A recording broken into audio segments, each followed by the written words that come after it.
Je ne sais pas si tu es au courant, mais le prompt, la commande que tu mets dans l'IA, c'est déjà une compétence intermédiaire. Si tu es entrepreneur, décideur ou dirigeant, abonne-toi et sauvegarde cette vidéo sur plus tard. Tu vas commencer à comprendre des choses un peu plus techniques sur l'utilisation de l'intelligence artificielle et sur ces concepts d'intelligence artificielle générale, l'IAG. On entend beaucoup parler de cette IAG, de cette intelligence artificielle générale, mais on se demande un peu quand est-ce que ces IA vont vraiment commencer à devenir intelligents. Voilà une idée que j'ai eue qui n'engage que moi et certains collaborateurs, ou plutôt certains dirigeants avec qui j'ai eu la chance et l'honneur de partager certaines idées ces temps-ci. J'ai récemment beaucoup échangé avec certains dirigeants sur le concept de variable codépendante. Alors c'est quoi ça? Une intelligence artificielle est linéaire, c'est-à-dire que quand on lui demande un contenu, une réflexion sur une certaine thématique, elle va avoir tendance à aller chercher un petit peu à côté des îlots d'informations qui sont relatifs à cette thématique, mais ne va pas forcément pouvoir aller chercher d'autres informations très importantes pour nous et dans notre réflexion humaine sur ces thématiques et qui pourraient donner du sens au travail. Pour le moment, on a encore besoin, par des boucles d'itération et par aussi des étapes de validation, à expliquer aux IA génératives ou à leur demander d'aller chercher des concepts ou des idées qui pourraient vraiment avoir une forme d'incidence et qui pourraient avoir beaucoup de sens dans la réalisation du contenu ou du travail qu'on veut lui faire faire, ou de la réflexion. Je ne sais pas si vous me suivez. Notre cerveau humain a plusieurs intelligences.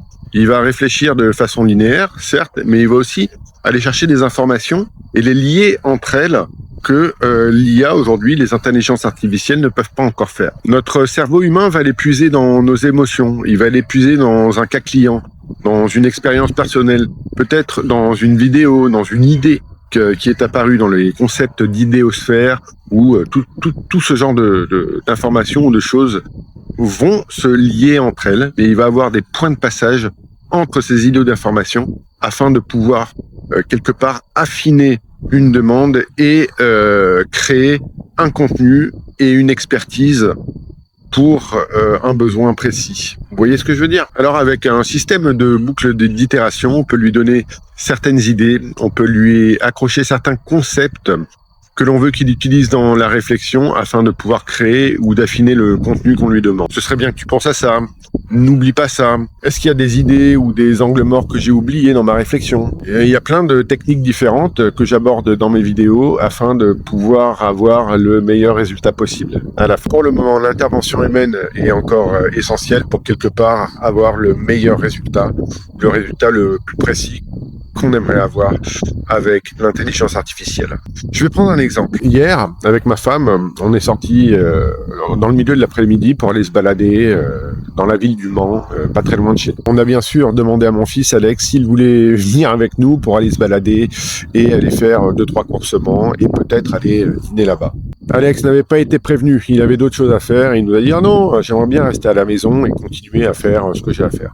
Par contre, Alex, il nous a demandé « Oui, mais le soir, vous revenez à la maison pour dîner ou bien vous allez dîner tous les deux, tout seuls, ce soir, en amoureux ?» On verra ce que l'on a à faire, tout dépend de la situation. Et là, le petit Alex, il nous a posé certaines conditions. Il dit très bien, vous pouvez aller manger tous les deux, il n'y a pas de problème.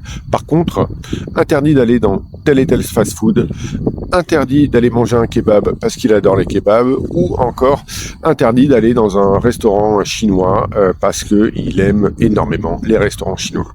Et je lui dis, mais est-ce que tu as aussi d'autres conditions, t'en oublies pas certaines? Non, non, voilà, vous n'avez pas le droit de faire ça. Ça nous a fait sourire. Sur le trajet avec mon épouse, on y a repensé. Et là, une idée m'est venue et j'ai voulu expliquer le concept de variable codépendante à ma femme. Dans cette situation, l'intelligence artificielle réagirait de manière linéaire comme ça. Si je lui explique la situation, l'intelligence artificielle, ne connaissant pas forcément Alex, va se fier sur les données, sur les informations qu'elle a données afin de pouvoir peut-être faire un plan et me donner des idées pour aller dîner ce soir. Donc bien entendu, elle va exclure certaines contraintes qu'a donné Alex, c'est-à-dire pas de fast-food, pas de kebab, de toute façon, on n'aurait pas été dans ce genre d'endroit, ni de restaurant chinois, mais il aurait envisagé d'autres possibilités. Et je suis certain que l'intelligence artificielle m'aurait donné quelque part aussi la possibilité d'aller dans une pizzeria et pourquoi pas en dessert de manger une énorme glace. Sauf que voilà, le concept de variable codépendante, il est là. Ce concept, il peut inclure non seulement les informations qui ont été données, mais d'autres îlots d'informations qui ne sont pas forcément connectés, mais que nous, avec nos cerveaux humains, on peut connecter et qui aboutissent à une forme de renseignement à prendre en considération aussi. Et dans cette situation-là, l'information à prendre en considération, ce sont les oublis de mon fils. Donc mon fils, dans les conditions et les contraintes qu'il nous a données, a oublié de mentionner que l'un de ses restaurants préférés, et notamment au Mans, était telle et telle pizzeria, parce que les pizzas sont super bonnes, mais aussi que les glaces qu'ils servent en dessert sont énormes. Alors imaginez-vous bien, si on était revenu de notre balade au Mans et qu'on a dit « Alex, on a écouté ce que tu nous as dit, on n'a pas été dans tel et tel endroit, mais on a été dans cette pizzeria et on a pris une énorme glace et justement celle que tu adores en dessert », je peux vous dire qu'on aurait eu un petit problème. Donc voilà. Pour le moment, les intelligences artificielles fonctionnent de manière linéaire et ne sont pas capables de relier certains îlots d'informations afin de produire le meilleur résultat. Donc, le jour où l'intelligence artificielle réussira à relier ces îlots d'informations, je pense que ce sera peut-être l'un des moments où elle deviendra vraiment intelligente. On pourra parler d'IAG. Alors ensuite, pour relier ces îlots d'informations, personnellement, ce que je pense, mais là, ça n'engage que moi, c'est que la solution se trouve justement dans les points de liaison, se trouve aussi dans les vides entre ces îlots et se trouve dans la manière dont nos cerveaux humains réagissent et vont connecter certaines évolutions, certaines informations, un cas client, une expérience, un oubli, un vide, afin de pouvoir avoir le meilleur résultat possible de ce qu'on peut lui demander. Je ne sais pas ce que vous en pensez, mais c'est une réflexion énorme que j'ai eue en ce moment et j'essaie de réunir certaines personnes autour de moi afin de réfléchir tout simplement sur ce concept de variable codépendante.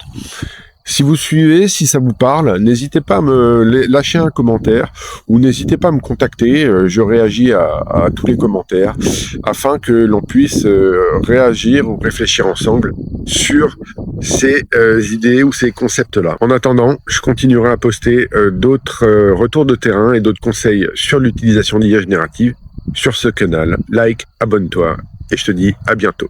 Chin chin!